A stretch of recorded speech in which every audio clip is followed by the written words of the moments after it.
Capacitor ব্যাটারির অনুরূপ, কারণ উভয় চার্জ সঞ্চয় করে। ক্যাপাসিটর খুব সাধারণ একটা ডিভাইস যেটা অনেক ইলেকট্রন উৎপন্ন করতে পারে এবং সঞ্চয় করতে পারে। যাই হোক, একটা ক্যাপাসিটর যা পারে তা একটা ব্যাটারি পারে না।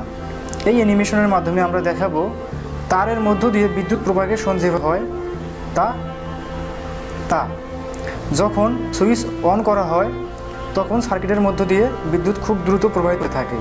কনভেনশনাল বিদ্যুৎ প্রবাহের অনুযায়ী বিদ্যুৎ পজিটিভ থেকে নেগেটিভ দিকে প্রবাহিত হয়, সুতরাং ইলেকট্রন নেগেটিভ থেকে পজিটিভ দিকে যেতে থাকে। দেখা যাচ্ছে মোটরকে ঘোরাতে হলে যে পথ দরকার তা ব্যাটারি থেকে খুব বেশি সরবরাহ করতে পারছে না, কারণ ব্যাটারির চার্জ ধীরে ধীরে ডিসচার্জ হয়ে যায়।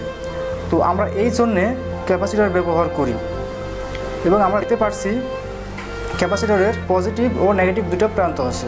ক্যাপাসিটরের মধ্যে এই দুই প্রান্ত দুটি পাতের মধ্যে লাগানো থাকে, যেগুলো ইনসুলেটরের মাধ্যমে আলাদা করা হয়। এই পাতগুলো পরস্পর বিপরীতধর্মী হয়, ফলে ইলেকট্রন ফিল্ড মেইনটেইন করে। ক্যাপাসিটর চার্জ ধরে রাখতে পারে এবং খুব দ্রুত ডিসচার্জ করতে পারে। তাই আমরা উদাহরণস্বরূপ একটা মোটরকেও ডিসচার্জ করতে ক্যাপাসিটর ব্যবহার করতে পারি।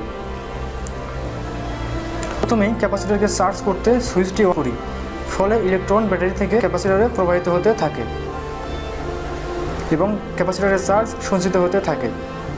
হলুদ বলগুলো চার্জ বৃদ্ধি হওয়াকে বোঝাচ্ছে, লাল বলগুলো পজিটিভ চার্জকে বোঝায়।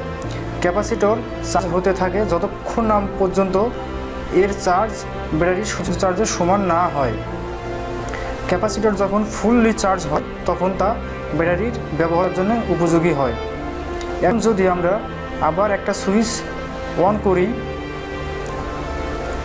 তাহলে ক্যাপাসিটরের পজিটিভ থেকে নেগেটিভে চার্জ প্রবাহিত হতে থাকবে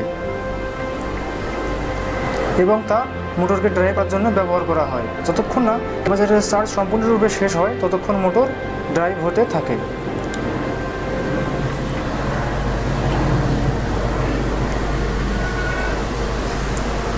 এই ঘটনাটা আবার দেখা যাক। আমরা দেখছি যখনই ক্যাপাসিটরের চার্জ ব্যাটারি চার্জের সমান হয় তখনই চার্জিং এবং ডিসচার্জিং বন্ধ হয় এবং এই পাওয়ার দিয়ে মোটরকে সফলভাবে ড্রাইভ করা যায়।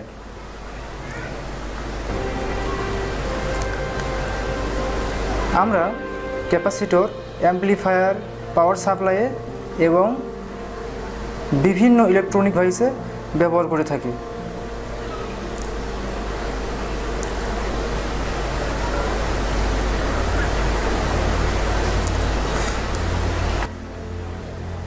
তাহলে আজ পর্যন্তই। আমাদেরকে লাইক, কমেন্ট এবং শেয়ার করে আমাদের সঙ্গে থাকবেন। ধন্যবাদ সবাইকে।